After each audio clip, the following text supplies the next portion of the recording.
Well, it kind of is, Dave, and in a matter of fact, it still flies like one, and that's the cool thing about it, I believe. This is the M squared Breeze 2. Company is M squared, and Breeze 2 is the model on it, and it is a derivative of one of our very popular models in the ultralight game called Quicksilver, which many people know about. It's got a lot of differences to it. It's no longer a Quicksilver, but after they did many of the changes and saw the arrival of light sport aircraft on the scene, they went through the trouble of an effort to make it a light sport aircraft, and a special light sport aircraft approval followed shortly thereafter.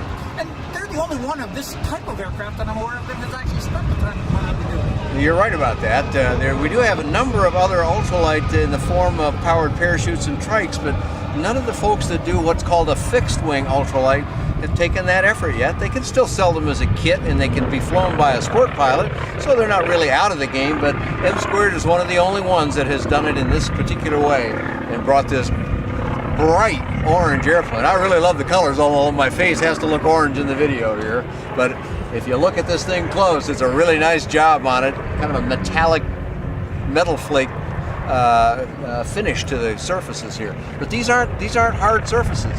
These are sewn Dacron surfaces that fit so tightly, just about like a regular wing. What type of control system is used in this one?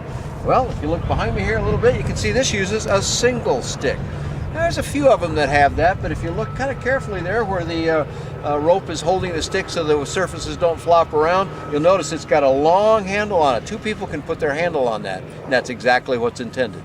Of course, if just an individual is flying it, he puts his hand where he wants, but if an instructor is working with a student, they could both participate together. It actually is kind of a clever idea because you feel very well what the instructor may be adding to your control input as you learn how to fly this airplane.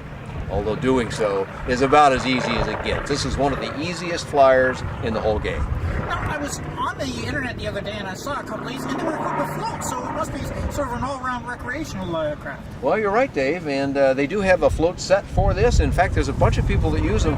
These are fairly common in those resort settings in various beach destinations where there's an airplane operating off the water, a lake, or the ocean, and this airplane is especially well suited to that because it'll get off the water in a very short ground run. Its ultralight heritage allows it to probably leave the water in 150 feet or less. Do you have a flight report on this one, Dan? I do, Dave. I've got a report on virtually all of the M squared airplanes. There are about 6 or 7 different models, and I've flown them all. And this one is included in that, and you can find that on buydanjohnson.com or bydanjohnson.com.